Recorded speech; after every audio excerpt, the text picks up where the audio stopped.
Para sa ilan, pambihirang pagkakataon na makakita ng malalaking isda gaya ng pating sa ilalim ng karagatan.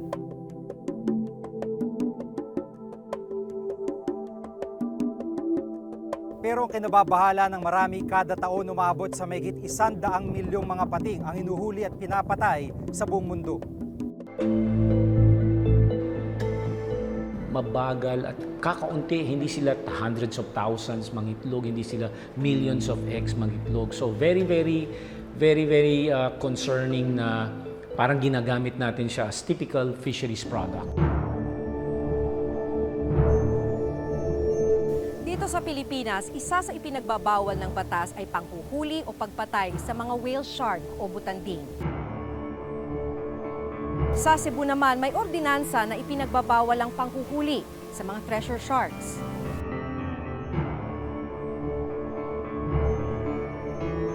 May mga panukalang batas rin na nagsusulong sa pagbabawal sa panghuhuli sa lahat ng species ng pating. Lahat ho ba dito automatic bawal? Meron lang specific na klase. As in many other marine resources, no, kasama na ang shark. Medyo marami na talaga tayo nakikitang signs of overfishing. May ginawa namang National Plan of Action for Sharks. Doon nakabalangkas actually kung ano yung mga kulang natin dito sa Pilipinas pagdating sa research and management ng shark. Dapat na nga bang magkaroon ng regulasyon sa panghuhuli sa lahat ng uri ng pating sa bansa?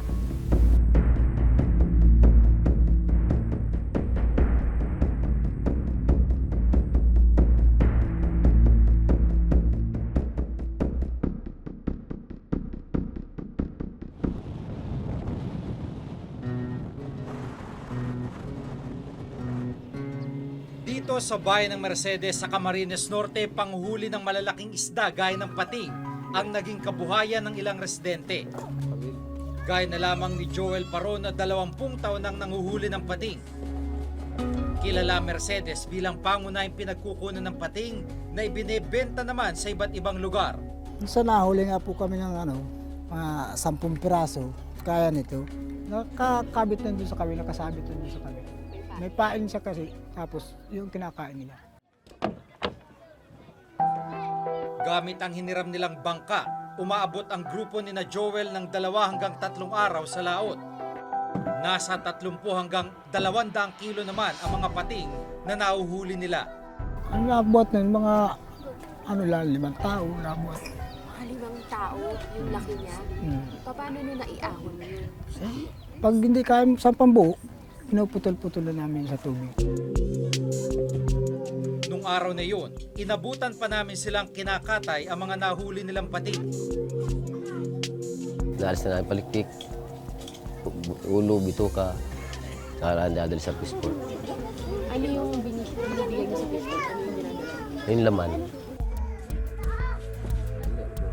Pinakamahal kong bilhin ang mga shark's fin na umaabot ng 300 hanggang 7,000 piso bawat kilo. Kadalasang ginagawa itong soup sa mga Chinese restaurant.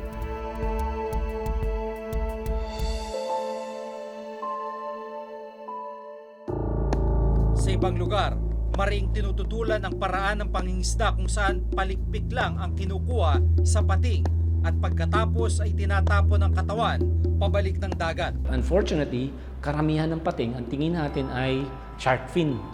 So ito ay puputulan ng fins at idadry at ibebenta. So unfortunately, pag pinutulan mo na ng limbs yung mga appendages yung pating, hindi na yung mabubuhay.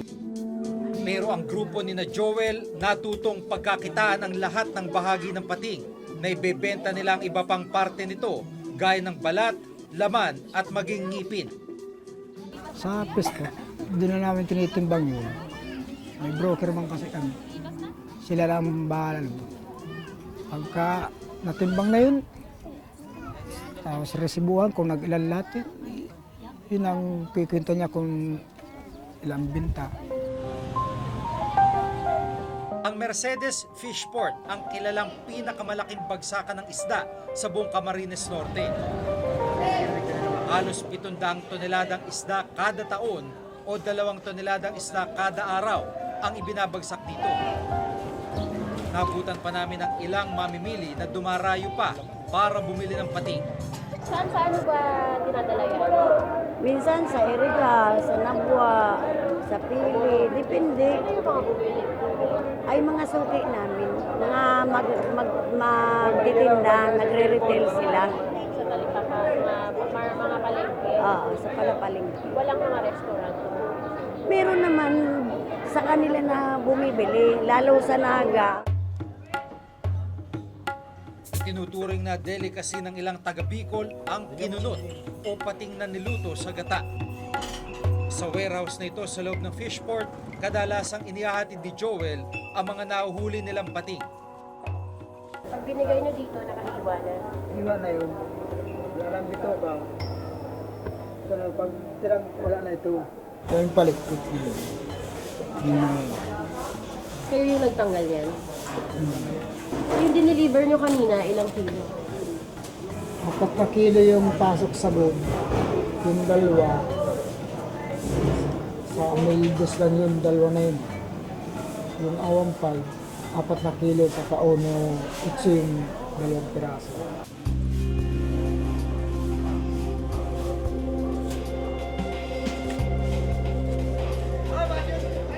Ayon sa fish dealer na si Eldred Ladea, habang tumatagal, lalong kumukonti na raw ang ibinabagsak na pating sa kanya. Oo, kaunti na lang. Ganun, oo. Hindi gaya nung panahon na nagsimula yan ng paghuli ng pating.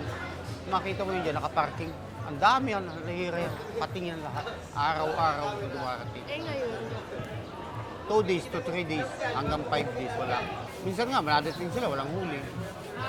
nabayaran na po ba kayo dito sa delivery na to?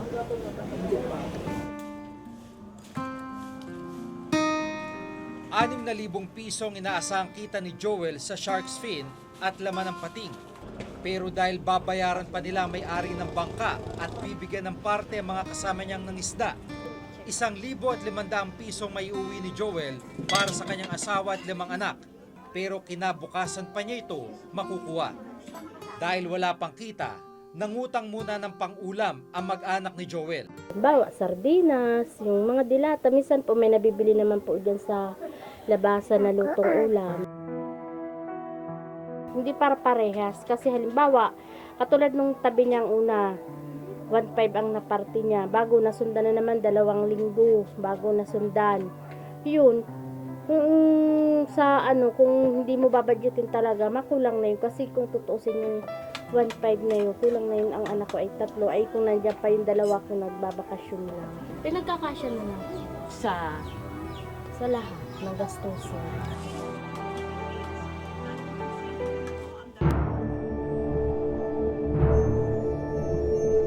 Mayroon silang ginagampanang role sa ating ecosystem.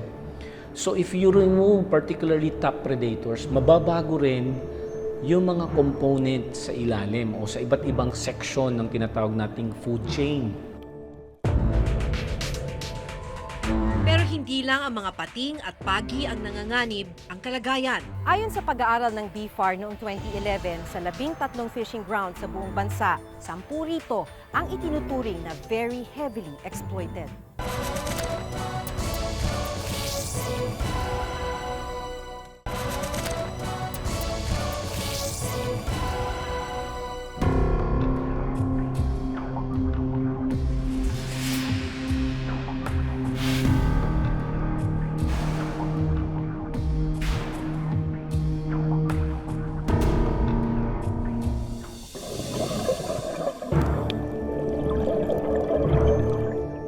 Dahil umabot sa mahigit 100 milyong pating ang kinakatay kada taon sa buong mundo.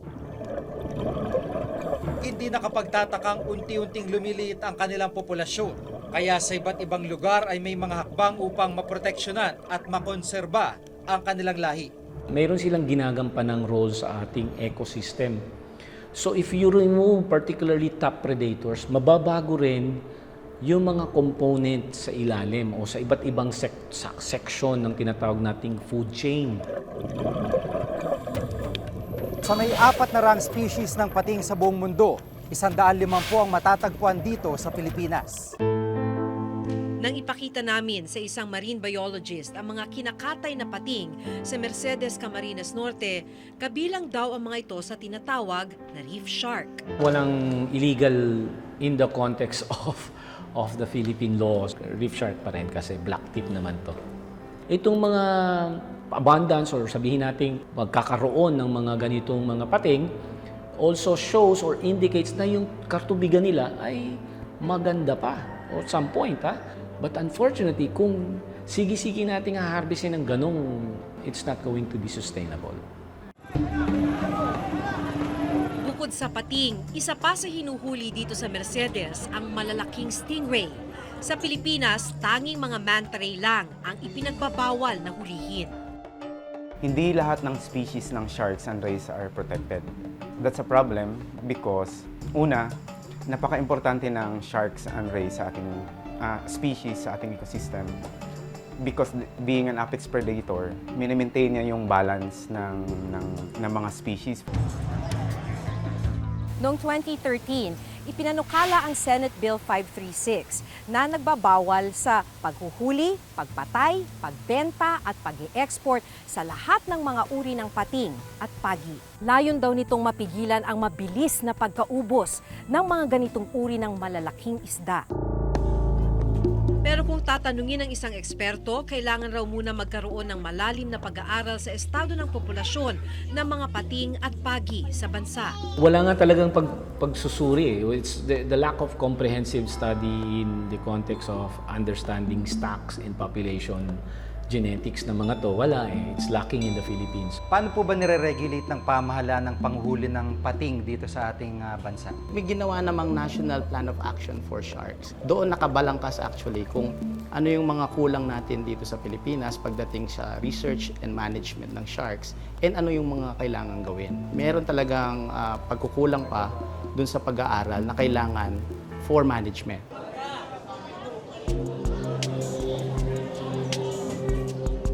Matapos mapag-aralan, mas makabubuti raw kung magkakaroon muna ng regulasyon sa panghuhuli ng mga pating na hindi naman kabilang sa mga vulnerable, endangered o threatened species. So there has to be a regulation or else mauubos natin to. And then itong mga dapat nagpaparami, wala nang recruitment.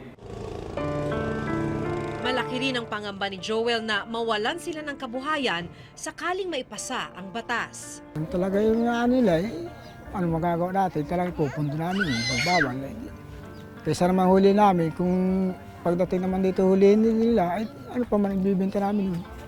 Katamtaman lang naman yung nahuli. Minsan nga, wala. Uwi ka talaga, luwang ka Paano ang pagpabuhay mo sa pamilya kung minsan nauwi, wala.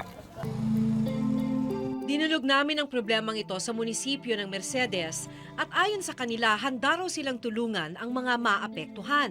Siguro po, matutulungan natin sila sa pagbibigay sa kanila ng ibang fishing gear na magagamit naman nila sa panghuli ng ibang species, commercial species na hindi pinagbabawal. Kasi po kung bawal na yan, wala tayong magagawa kundi ipatupad yun. Nito lamang Lunes, nagpadala ng sulat ang United Nations Environment Program at Convention on International Trade in Endangered Species of Wild Fauna and Flora sa mga bansang kasama sa kasunduan kasama ang Pilipinas. Nakasaad dito na kailangang isumite sa kanila ang ginagawang hakbang para sa conservation at pangangalaga ng mga sharks at rays.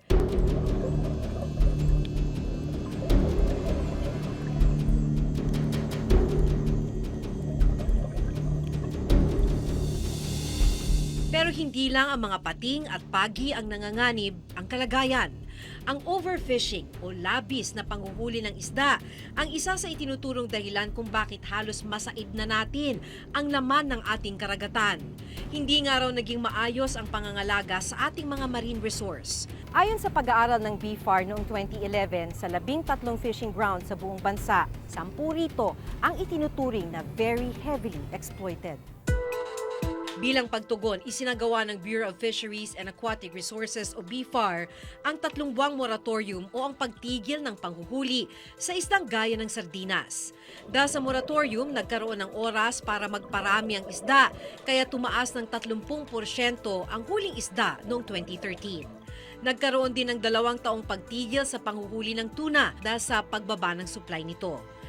Ayon sa National Fisheries Research and Development Institute o NFRDI, maaari pang maagapan ang problema natin sa overfishing. Marami na talaga tayo nakikita ang signs of overfishing, including sharks. So we do need to really start thinking about how to conserve and manage them, no? Which is in fact, yun na rin yung policy ng gobyerno ngayon. Kaya marami tayong sinasarang mga Visayan Sea closure, Davao Gulf closure. Lahat sinasara na ngayon yan certain periods of the year para mag-allow silang manganak.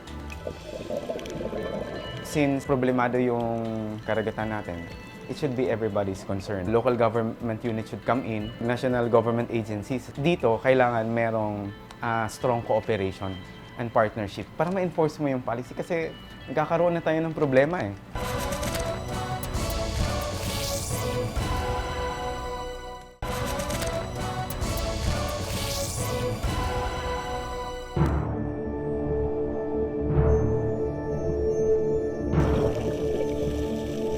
Mayaman ang karagatan ng Pilipinas. Pero hindi malayong unti-unting maubos ang yamang ito kung hindi gagawin ang tamang paraan upang manumbalik at muling makapagparami ang anumang lamang dagat na hinahango natin. Hanggang sa susunod na Webes, ako si Jig Manikad. Ako si Maki Pulido at ito ang nakatala sa aming Reporter's Notebook.